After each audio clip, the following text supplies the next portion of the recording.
Dicen que la naturaleza es sabia, pero lo cierto es que también tiene un sentido del humor bastante macabro. Mientras los humanos imaginamos virus ficticios, zombies en laboratorios secretos o plagas apocalípticas, la Tierra ya ha estado experimentando con esas ideas desde hace millones de años. Y lo peor es que lo hace con una elegancia que ni el mejor guionista podría escribir. En los rincones más silenciosos del planeta, donde el sol apenas toca el suelo y el aire huele a humedad y muerte, existen organismos diminutos que dominan el arte del control total. No conquistan con fuerza ni con armas, sino con algo mucho más refinado: la manipulación del cerebro. Algunos lo llaman parasitismo, otros lo llaman supervivencia. Yo lo llamo, con un poco de ironía, ingeniería del horror. Todo comienza con un simple contacto, una espora flotando en el aire, un mosquito curioso, una gota de saliva. Nadie sospecha nada, pero en ese instante una orden silenciosa entra en el cuerpo, un código biológico que empieza a reescribir quién eres, lo que piensas y finalmente lo que harás. No hay dolor, no hay aviso, solo una invasión silenciosa que avanza como una sombra bajo la piel. Los científicos han documentado miles de casos en otras especies. Un gusano que obliga a un grillo a ahogarse. Un hongo que hace que las hormigas trepen y se claven en una hoja antes de morir. Pero ¿y si existiera una versión diseñada, digamos, para nosotros? Un parásito que ya hubiera aprendido a moverse dentro de los humanos sin que lo notemos. No es tan imposible como suena. Hay algo profundamente inquietante en ciertos microorganismos que ya han cruzado la línea.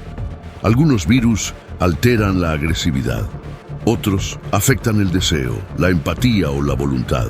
Pero lo que descubrimos recientemente va más allá, mucho más. El primer caso documentado ocurrió en un pequeño pueblo del sur, donde un grupo de arqueólogos desenterró una tumba prehistórica cubierta de un polvo extraño. Uno de ellos, un hombre joven y saludable, empezó a comportarse de forma errática. Primero perdió el apetito, luego el sueño, y después algo dentro de él cambió. No hablaba, no respondía, pero seguía moviéndose, como si algo más guiara sus músculos, como si su cuerpo hubiera sido alquilado por otra entidad. Los médicos pensaron en una infección neurológica, pero los análisis no mostraban nada conocido, solo una estructura microscópica en forma de filamento que parecía moverse por sí sola. Respiraba, se replicaba y, aquí viene lo espeluznante, emitía señales eléctricas muy similares a las de las neuronas humanas.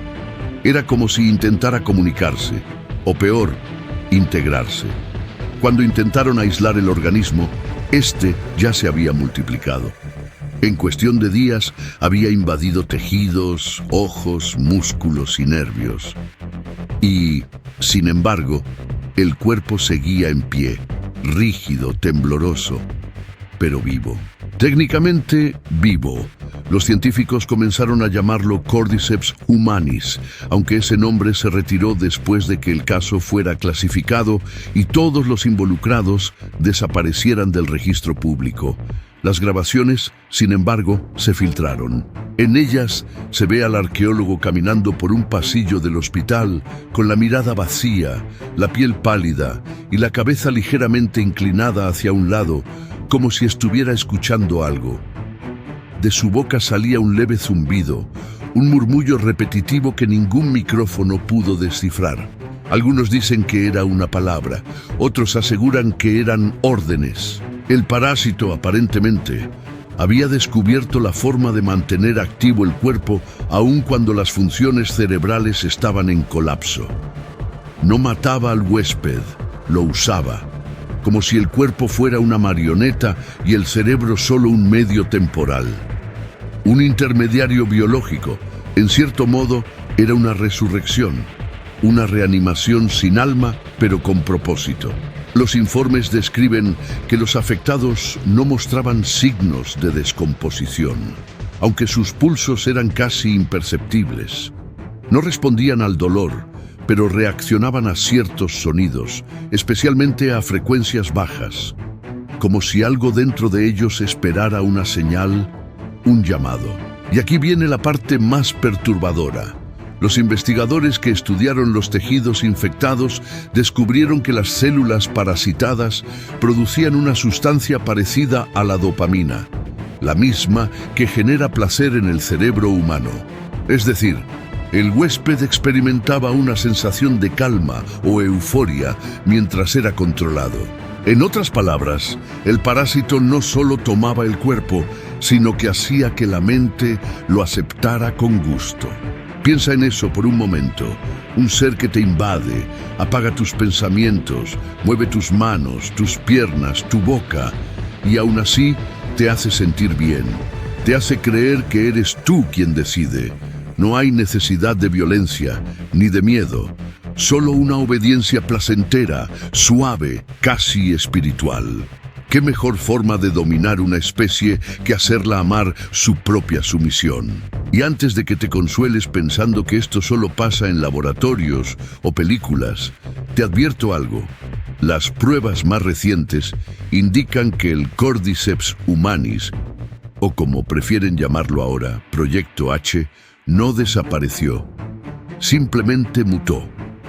Algunos microorganismos que fueron encontrados en suelos contaminados por radiación muestran patrones genéticos similares. Y adivina qué, también producen microseñales eléctricas capaces de interferir con la actividad cerebral humana. Los síntomas iniciales son tan sutiles que podrían pasar por estrés, falta de sueño, cambios de humor, dificultad para concentrarse, una leve sensación de desconexión del entorno.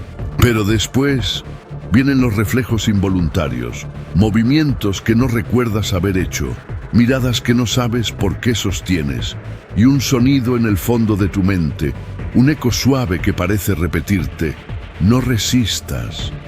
¿Podría un parásito realmente convertirnos en cadáveres andantes? Quizá la pregunta correcta no sea si puede, sino cuándo lo hará. Porque si la naturaleza ha demostrado algo, es que no inventa monstruos, los perfecciona. Durante meses, el fenómeno fue negado, silenciado, borrado de toda base de datos oficial. Los pocos médicos que intentaron hablar fueron desacreditados y los laboratorios que conservaron muestras del organismo misteriosamente ardieron en incendios accidentales. Pero lo que nadie pudo quemar fueron los cuerpos, porque ellos seguían ahí, caminando, respirando, esperando.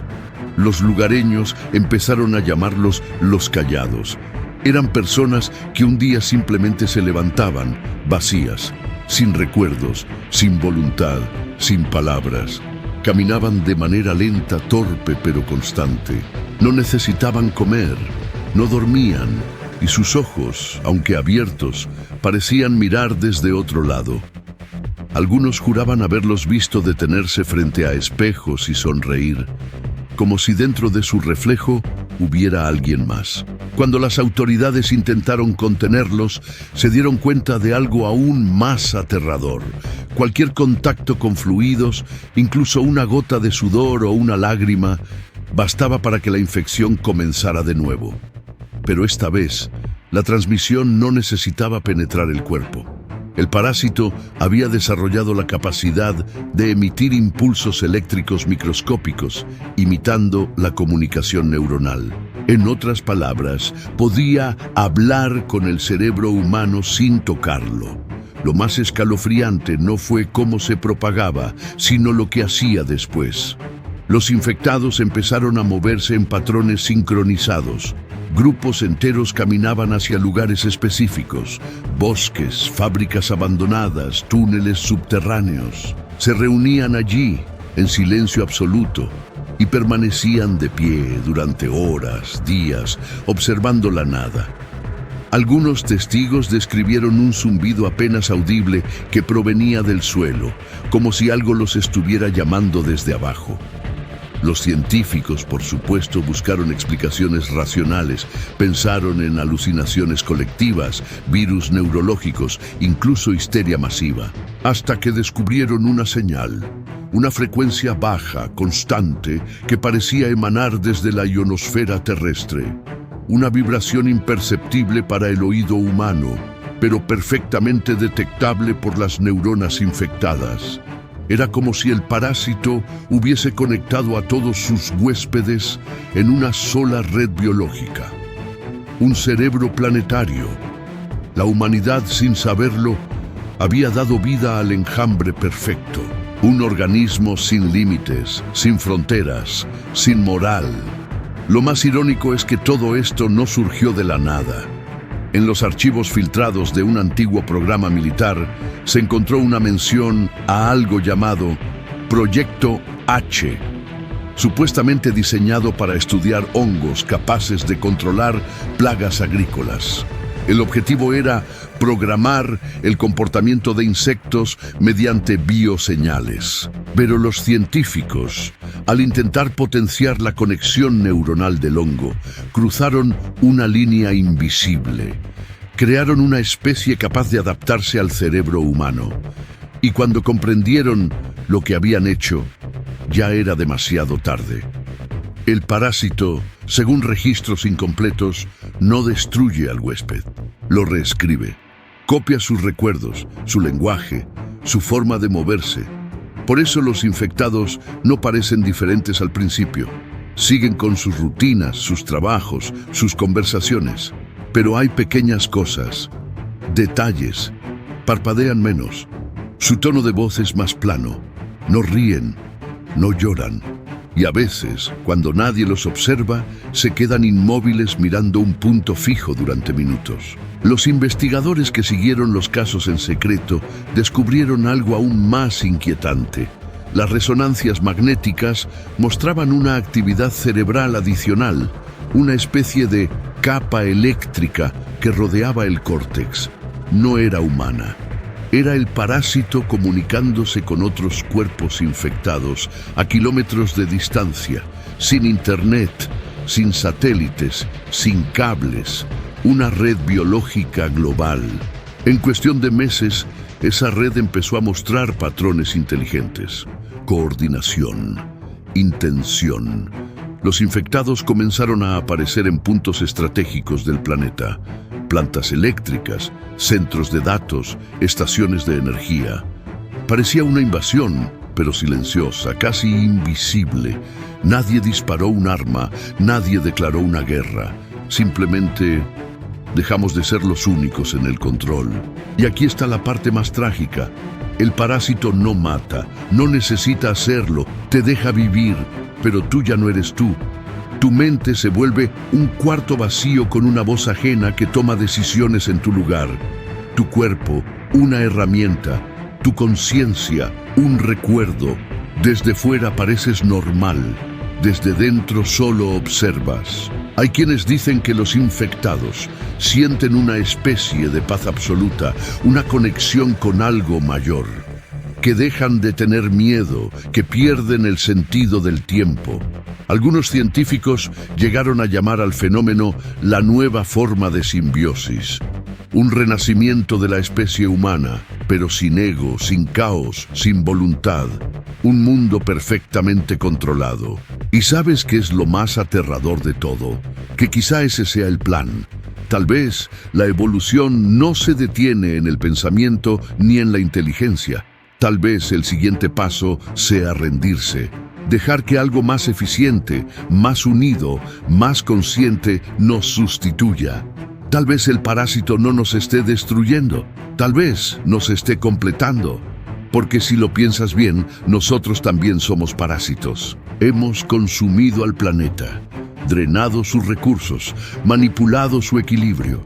Quizá la Tierra solo esté corrigiendo un error, quizá siempre fuimos la enfermedad.